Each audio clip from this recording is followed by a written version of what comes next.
the embassy gates were closed, and we, like the frightened Vietnamese and their families, had to fight and claw our way up. And we did claw, and we did fight. You're watching the frantic rush out of Saigon, Vietnam 50 years ago this week. Helicopters evacuating Americans and Vietnamese allies off the U.S. Embassy roof to overwhelm ships at sea with communists invading the capital. There was another flight, though, in the rush to leave. This one planned in secret and carried out by Pan Am. In tonight's Weekend Journal, CBS's Elizabeth Cook speaks to 4 women who volunteered for that brave mission.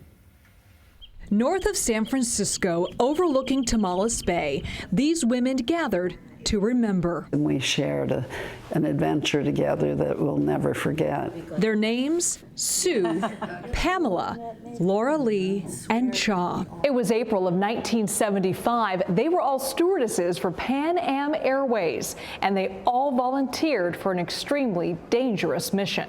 There wasn't any question we were going to go in and do what we could. Thousands of people were roaming Da Nang airfield. 6 days before the fall of Saigon, the situation was chaotic.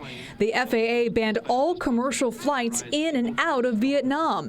But Pan Am got special permission for one final journey. In the middle of the night, Pan Ops called me and asked me if I would volunteer to go in to Saigon on a rescue mission. And I said yes. The goal?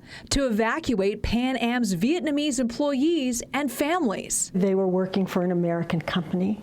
I believe their lives would have all been in danger if they'd stayed. The crew was willing to cram even more on board, including Cha's 4 teenage sisters. My sisters, of course, is so scared. On the flight, extra uniforms and wigs. The plan? To dress each sister as a Pan Am stewardess. Then, one by one, the disguised teens drove out to the plane, passing soldiers armed with machine guns. Without my help, I don't think they had the way of getting out of the country. They boarded nearly 100 more passengers than the plane could seat. It was packed, every inch. When the jumbo jet took off, there was gunfire that we could hear. We knew that the airport was surrounded. What I recall was the deafening silence. People were crying. We were crying. We were sad that they had to leave that way. Yet out of that sadness, a flight to freedom and a bond that will last a lifetime. Elizabeth Cook, CBS News, San Francisco.